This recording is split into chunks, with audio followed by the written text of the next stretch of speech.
সবশেষ যে প্রশ্ন, আমরা যে বাংলায় ৭, ৮, ৬ লেখা শুরু করি, এই বসেন 1 মিনিট, এটা জরুরি বিষয়। আপনার মাধ্যমে জানতে পারলাম, তাহলে আমাদের অনেক উপকার হতো। আচ্ছা, ৭, ৮, ৬ লেখা যাবে কিনা? ৭, ৮, 6 মানে কি জানেন? a+b হোল স্কয়ার আপনারা পড়ছেন না?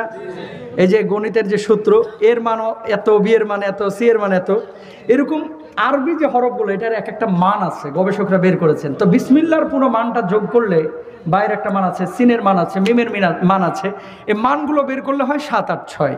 আমি অনেকদিন আগে বলেছিলাম যে ভারতের এরাও দাবি করে যে হরে কৃষ্ণ মানে ৭, ৮, ৬, আবার বাংলাদেশের এরা বলে বিসমিল্লাহ মানে ৭, ৮, ৬। আরব বিশ্বে কোনো জায়গায় এই ৭, ৮, ৬ পাবেন না, খালি উপমহাদেশে পাবেন। আমরা সন্দেহ করি যে এটা মনে হয় এদেশ থেকে আইছে, হয় ইরান অথবা ভারত, পাকিস্তান, এই সমস্ত দেশ থেকে। ৭, ৮, ৬ কখনো বিসমিল্লাহর অবলিগ হতে পারে না, কারণ বিসমিল্লাহির রহমানির রহিমের কথা কোরআন হাদিসে আল্লাহ রাব্বুল আলামিন বলেছে, নবীজিও বলেছে। আচ্ছা, ৭, ৮, ৬ যদি বিসমিল্লাহর মান হয়, আল্লাহু আকবারেরও তো একটা মান বাইর হবে, কথা কর না কেন? তো আল্লাহু আকবারের মান ধরেন ৩১৪, সামি আল্লাহু লিমান হামিদার মান হচ্ছে ৩১৬, সূরা ফাতিহারও আমি একটা মান বের করতে পারবো, ধরেন এটার মান হচ্ছে ৩১২। এখন আপনি বলতেছেন ৩১৪, এই নামাজ হবে নি?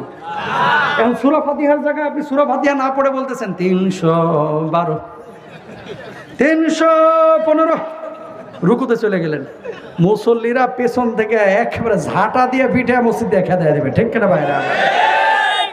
ওটা যদি জায়েজ না হয়, এটা জায়েজ হয় কেমনে? আমাদের বাংলাদেশে হাল খাতার খাতায় দেখবেন ৭, ৮, ৬ লেখা, ঠিক কিনা? তো ৭, ৮, ৬ না বলে আমরা বলবো বিসমিল্লাহির রহমানির রহিম, ইনশাআল্লাহ বলেন। ও আরেকটা প্রশ্ন আসছে যে মসজিদ কমিটির গুণাগুণে কি হওয়া উচিত, এটা পকেটে আছে, এই যে আপনারা দিয়েছিলেন কে যেন। যাই হোক, মসজিদ কমিটির গুণাগুণে আপনাদেরকে একটা কথা বলি, শুনেন। আমি যদি এখন ঢাকা বিশ্ববিদ্যালয়ের বায়োলজি ডিপার্টমেন্টে যা বলি যে কালকে থেকে আমি পড়াবো, তাহলে ইবলিসও হাসবে, কথা কন না? যেটা আমি জানি না সেটা বলবো কেন? আমি হুজুর মানুষ, আলেম মানুষ, কোরআন হাদিসের জ্ঞান আছে, বায়োলজি নিয়ে কি আমি পড়াশোনা করছি? এখন আমি যদি অপারেশন থিয়েটারের সামনে যা বলি যে ডাক্তার স্যার আমার একটু দেন, আমি পেট পুট কাটে বাচ্চা বাইর করে ফেলে, হাসবে। কোরআনুল কারীমে আল্লাহ সুবহানাহু ওয়া তাআলা মসজিদ কমিটির কিছু বৈশিষ্ট্যের কথা বলে দিয়েছেন। এটা ঈমান, ইন্নামা ইয়ামুল মাসাজিদ আল্লাহি মান আমানা বিল্লাহ, যে আল্লাহর প্রতি ঈমান আনবে, ওয়া আকামাস সালাত, নামাজ কায়েম করবে, ওয়া আতাজ যাকাত, যাকাত আদায় করবে, ওয়া লাম ইয়াখশা ইল্লাল্লাহ, আল্লাহ ছাড়া কাউকে ভয় পাবে না। এখন নামাজ কায়েম যিনি করবে তিনি কমিটি হবেন।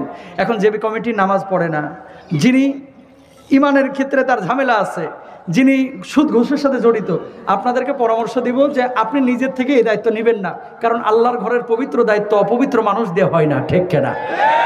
তো পবিত্র ঘরের দায়িত্ব দিব কোন মানুষকে? পবিত্র মানুষকে।